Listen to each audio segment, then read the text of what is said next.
Hey everyone, my name is Natalie Tate. I'm a food blogger from New Orleans, and today we're making French toast, my favorite.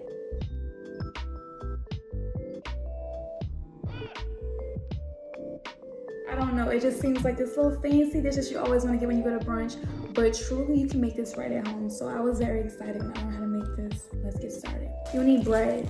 I suggest French bread or a sweet Hawaiian or like maybe a French brioche type of bread. An egg or two. I prefer an egg because I don't want mine eggy. Let's do a little bit of the brown sugar. This is a little bit of ginger, cinnamon, and nutmeg. Also vanilla extract because it makes this really, really sweet.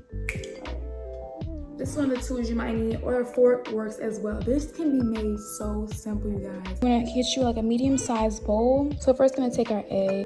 If you're pro like me, you can just do that there. Add a little milk in there, about 1/3. Just a little bit of this, we don't need much. Just a little dash. Ooh, definitely some cinnamon, cause duh.